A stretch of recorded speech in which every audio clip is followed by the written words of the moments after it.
चारों तरफ हिमाचल प्रदेश में तारीफ हुए, इस बजट का अभिनंदन हुआ है और मुझे इस बात की क्षमता है कि बहुत बड़ी संख्या में सत्ता पक्ष और विपक्ष की ओर से माननीय सदस्यों ने इसमें हिस्सा लिया है और लगभग 17.5 घंटे से ज्यादा चर्चा हुई।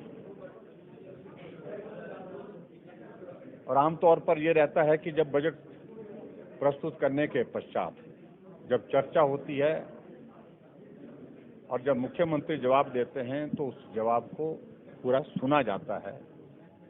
अगर किसी पॉइंट पर उनको लगता है क्लैरिफिकेशन की जरूरत है, कहीं लगता है उनको कि यहाँ पर हमको सेटिस्फेक्शन नहीं है, संतोष नहीं है, उस पर पूछा जाता है, उस पर वॉकआउट होता है।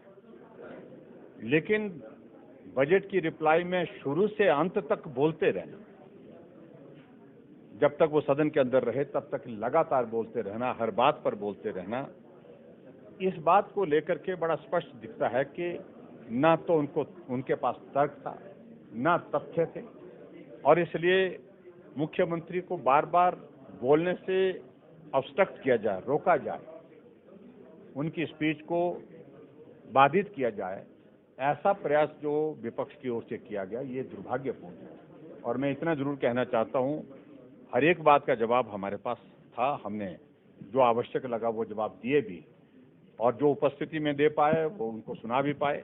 लेकिन उसके बावजूद जो उपस्थिति में हम नहीं दे पाए, मेरा आप सबसे इस बात के लिए निवेदन है कि आपके माध्यम से उन तक वो पहुंचे। तो यही मैं जरूर कहना चाहता हूं। लेकिन बजट का जो है बहुत अच्छा असर है। और दूसरी बात मैं बड़ा स्पष्ट कहना चाह रहा हूं कि ये बजट चुनावी बजट की दृष्टि से हमने नहीं बनाया। हमारे बजट के प्रोविजंस आपने देखा होगा कि पहली साल से जो चले हुए उनको और ज्यादा स्ट्रेंथन किया।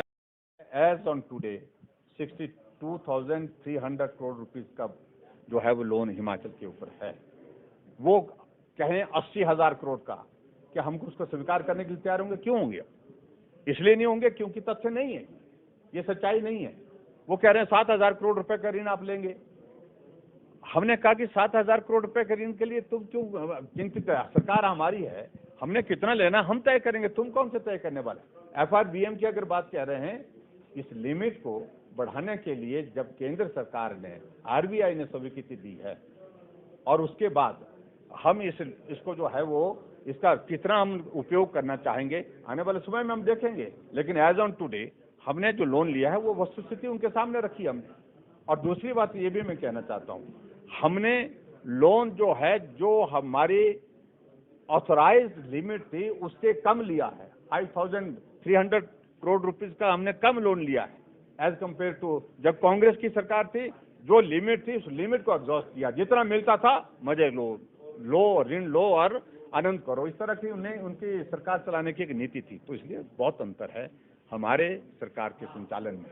और सबसे बड़ी बात मैं जरूर कहना चाहता हूं और वो ये मैं कहना चाह रहा हूं कि हम सामान्य परिस्थितियों में सरकार का संचालन नहीं कर पा रहे थे, कारण क्योंकि कोविड का दौर था और उनके दौरान तो कोविड भी नहीं था।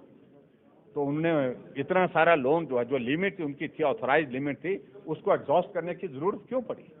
इसलिए कि उनको विकास से कोई लेना देना नहीं था, कि अपने ऐश और आराम से जितनी तरह से मजे से हम सरकार को ले सकते हैं, चला सकते हैं, उस तरह से वो चलाने का प्रयत्न किया।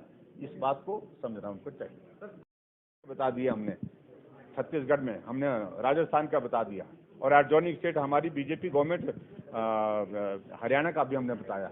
तो वो फैक्ट्स पर होता है, उसका ये इकोनॉमिक्स होती है वर्कआउट करने के लिए। दे शुड नो एटलीस्ट कि भी उसको कैसे कैलकुलेट किया जाता है। तो इसलिए उनके किसी भी बात में कोई भी तर्क नहीं है, सिर्फ रस्म अदा कर रहे हैं, यही मैं कहना चाहता हूं।